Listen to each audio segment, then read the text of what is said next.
Welcome to Living in the Flow Radio on the Amazing Women of Power Network. I'm Dr. Ruth Cherry. My website is Meditation Intro, and the names of my books are Living in the Flow, Practicing Vibrational Alignment, and Accepting Unconditional Love. Living in the Flow, Practicing Vibrational Alignment is for anyone who faces a challenge of any kind. Physical, maybe a health challenge, emotional, relational, financial. Whatever your challenge is, by living in the flow, by practicing vibrational alignment, you'll find resources to support you in moving through your challenge. We all have a human center and an eternal center. In our human center, we take care of business. We rely upon our controller, the part of us that uses our intellect, the part of us that makes good decisions, that solves problems, that hopefully uses good judgment. Most of this is conscious. Most of this we can learn.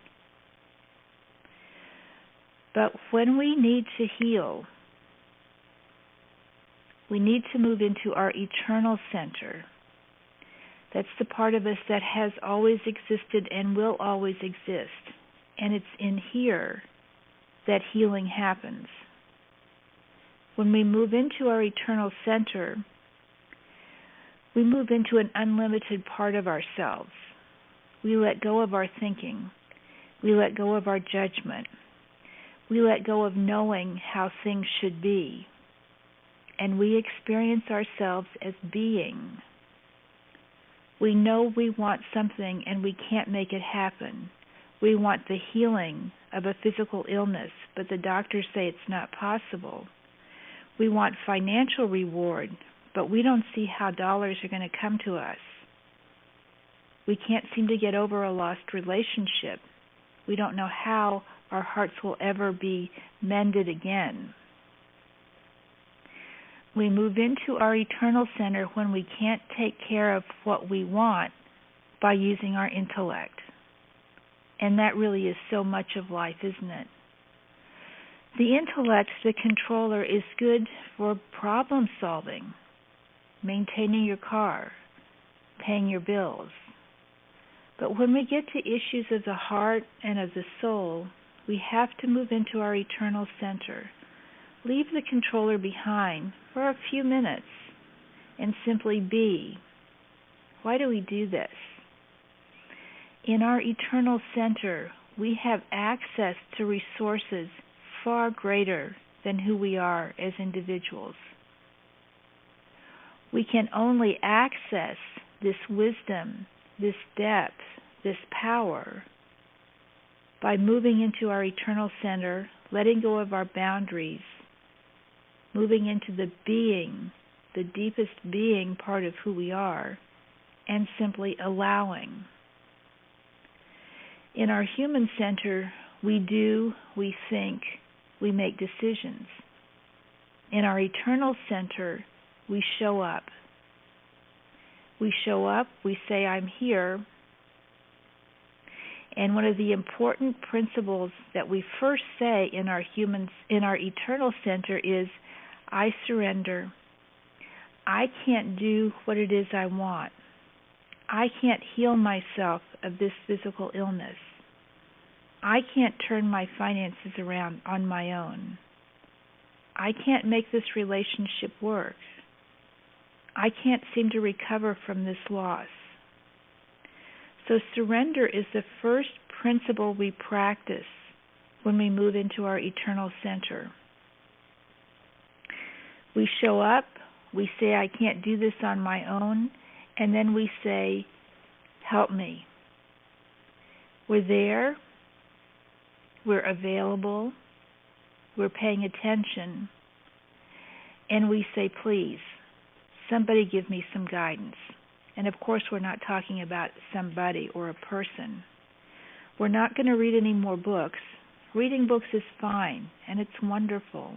But in our eternal center, we have the experience of opening up, to universal wisdom and guidance, and we allow healing, we allow guidance by practicing presence. So first we surrender, we say, I am available, we practice presence, and we allow. An important part of allowing is embracing our vulnerability. So much of the time, we try to deny our vulnerability, to work around it, to pretend like it isn't there, to make it go away. And definitely, we don't want to show our vulnerable side to anyone. When we're kids, when we're powerless, we're totally vulnerable. An infant can't do anything when she's born. She can't defend herself. She can't hide. She can't run away. She can't get any food when she needs it on her own. An infant is totally vulnerable. And some of us have learned that being vulnerable is a bad thing. If you're powerless, you're open to abuse. If you can't take care of yourself, you better get away because somebody's going to hurt you. So we've learned to fear our own vulnerability. But when it comes to healing, we have to embrace our vulnerability, which means first acknowledge it and then move even more deeply into that vulnerability. Sometimes in therapy, we talk about what happened 40 years ago, and we don't do that to make anyone bad or to feel like a victim or to rehash the past. We do that because we go back to a time when practicing a certain vibration was reasonable for us. Maybe when you were 3 or 4 or 5, you learned a vibration without even knowing that you were doing it. Maybe you learned not to let anybody see your feelings. Maybe life was just too painful. You had to cut off your experience or you didn't think you could survive. So you learned to build a wall between your experience and your thinking. And you learned to only identify with your thinking. Now, building that wall so that you don't feel your feelings may have been an adequate survival move for a 3-year-old. That's a certain vibrational practice, avoiding your experience. If you're still practicing that same vibration when you're an adult, you really want to look at that. So it helps to notice when you started practicing that vibration. It helps to go back to those earlier times to feel that powerlessness that you felt when you were 3 and 4 and 5, to see and understand how you made that choice to adopt that vibrational practice, and to realize now I'm in a totally different place. Now I'm a powerful adult. Now I control my boundaries. Now I make good decisions. Now I can keep myself from being hurt. We don't have to damage our inner world in order to be safe in the outer world. But we thought we did when we were very young children. That's understandable. That's okay. Now as adults, let's reconsider that decision. Let's make another decision. We're all practicing some vibrational frequency all the time. Let's know what that is. We think we're being nice people. We think we're doing the best we can. We think we're good. But the vibration we're practicing is so much more subtle than that and so much deeper than that, that we really have to embrace our vulnerability to move into the depths of our powerlessness, to notice what's going on with us at these deepest and by now unconscious levels. We are such complicated human beings. We want to respect how complicated we are and how layered we are sometimes little instances that happen in our day-to-day lives can bring up these old conflicts, can bring up an old vibration. Have you noticed that when you're around some people, you feel different from when you're around others? Maybe you notice it when you're around your family at the holidays, when you're not usually living with them. Around other folks, we may experience a vibrational frequency that we don't when we're just being powerful adults in our own world, in our own lives, on our own. This is not their fault. It's not anybody's fault. They just elicit and show us a vibration that we're practicing that we're not even aware of. And for this, we should be grateful, shouldn't we?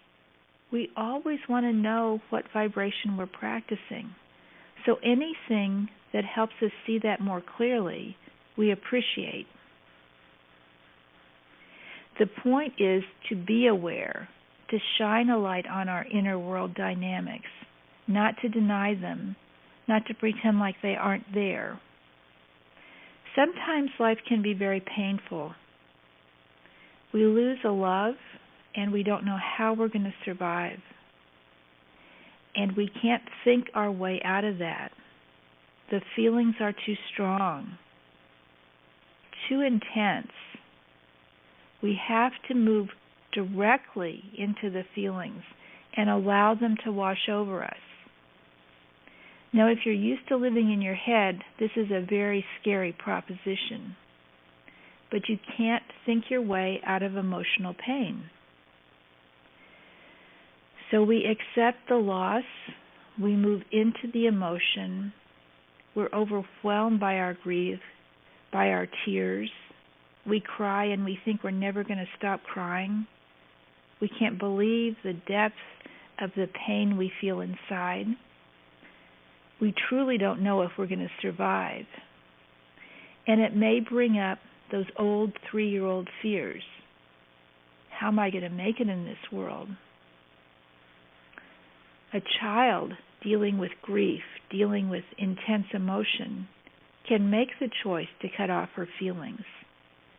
But an adult needs to move to the depth of that vulnerability, to embrace that, to cry as much as you need to cry, to allow your feelings to move, because when feelings move, and that means when we allow ourselves to feel them, they always resolve, they always heal. So we stay in our powerful adults. We let ourselves move into our feelings. We allow our feelings to be just as they are, because by this time we're not afraid of our feelings, and we're not afraid of our inner world, and we don't have to cut ourselves off. So we let our feelings play out however they need to play out. And maybe it takes longer than you think it should. Maybe it takes longer than your friends are comfortable. Maybe no one wants to be around you when you're crying. But that's how it has to be for the present. You have to take care of your inner world needs first. That's your responsibility. That's your job. So you allow your inner world the space that it needs. You embrace your vulnerability, and you stay present to yourself. You are your own best friend. You're your best parent. You comfort yourself. You hold yourself. You, the powerful adult, holds the grieving, crying, terrified infant, and you say, "It's okay, I'm here." You're playing both roles at the same time, the caring parent and the terrified child. And we can do that when we're powerful adults. We can handle that. By doing that, by practicing presence, by allowing our feelings to flow, we invite a wisdom greater than our minds to work in us and to heal us. And this is truly miraculous. In this step, simply by practicing presence, simply by allowing our feelings to move, to flow while we feel them. We invite the universe to heal us, and the universe always says yes, always. So at that point, in our brokenness, in our vulnerability, the universe participates in our healing and becomes the guide for our healing. We move into the back seat of the car. The universe takes us someplace that we can't foresee or predict, and we practice complete trust. When we're powerful adults, we don't have to be afraid of our inner worlds. We can know that we trust anything that happens inside us. We can't be destroyed. We're bigger than our feelings. We have to acknowledge our feelings and allow them and pay attention to them, but we're not afraid of them. And if you are afraid of your feelings, you're carrying a vibe from a much, much earlier time that you'll want to heal. Your inner world is not to be feared. There's some scary thoughts, there's some scary attitudes in there, but those can all be healed when we practice partnership with the universe who's guiding us towards healing. So we get in the back seat of the car, and the universe brings experiences to us today, in terms of our life today, that heal us from wounds from the past. This is truly miraculous when you notice this happening in your life. You run into someone, and you end up saying something, and you wonder, why did I just say that? Where did that come from? And you think about it, and you realize that's from a long time ago. That's from something I was practicing when I was a little kid, but it's still here today. And we look at that, and we move into our powerful adult, and we say, I don't have to practice that vibration anymore. So when we talk about the past in therapy, we're not talking about the past to blame anybody. We're talking about the past to identify when a certain vibrational practice began.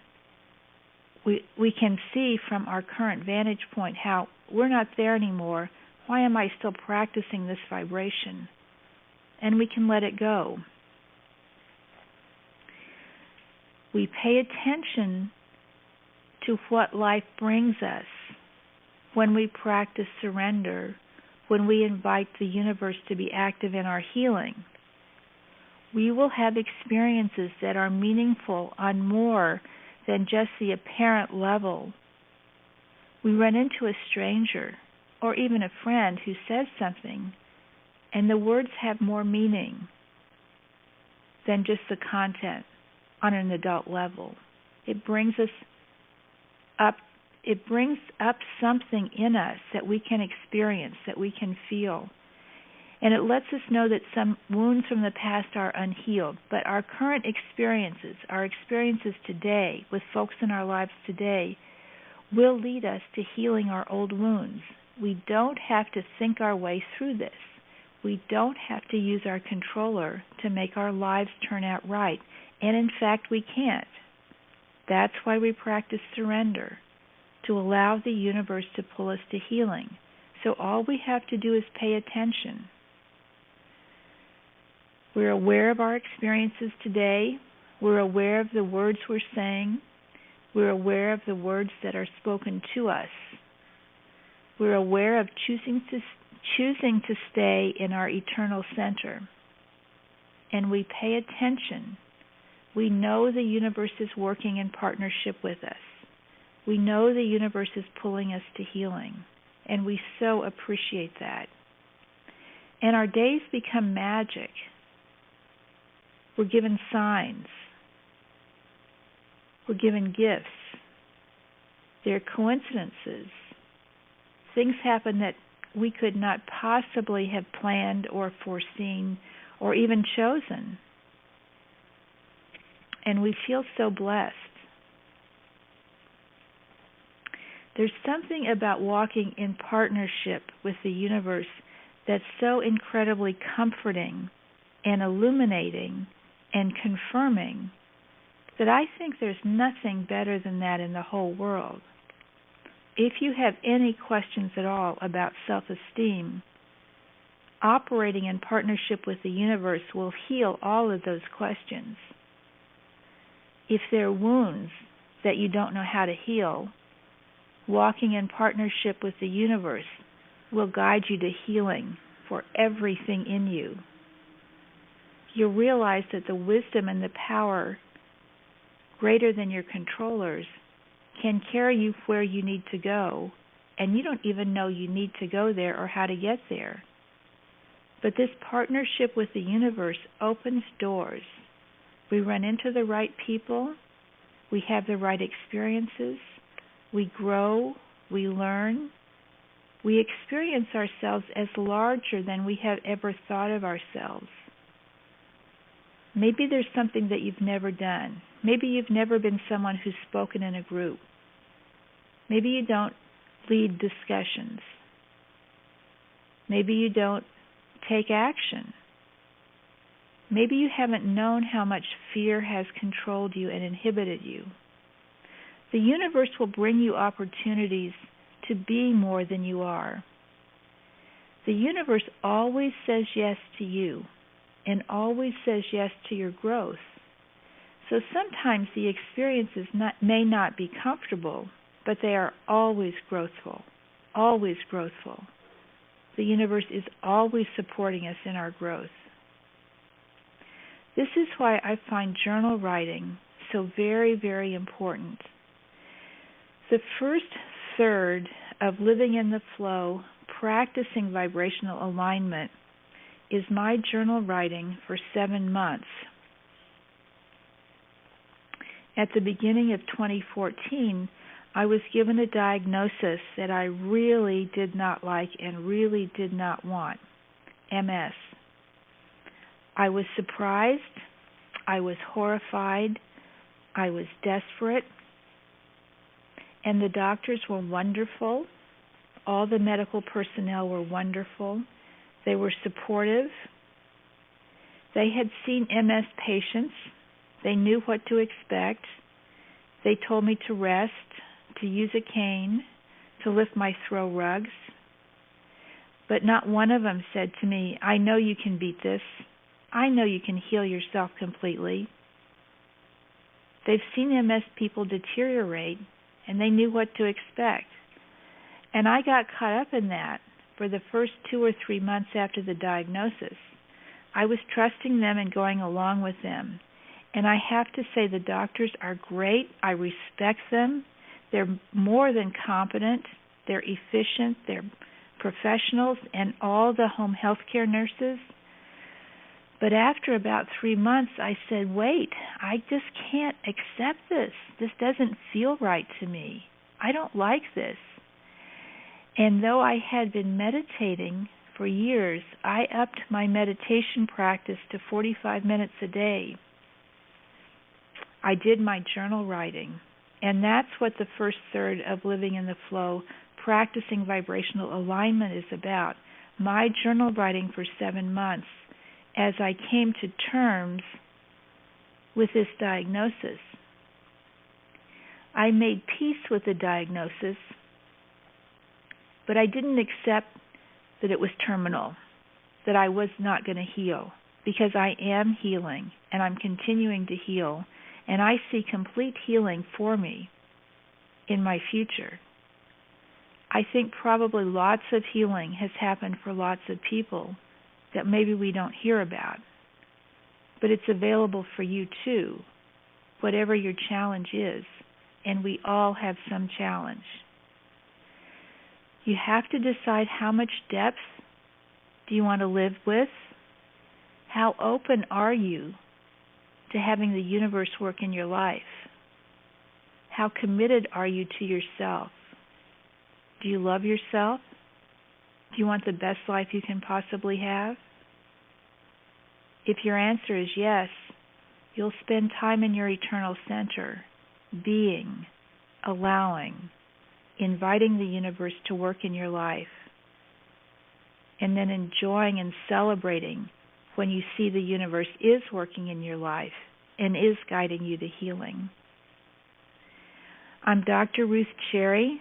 My books are Living in the Flow, Practicing Vibrational Alignment, and Accepting Unconditional Love. Both of them are available from Amazon or from my website, Meditation Intro. Have a good week, living in the flow. Thank you.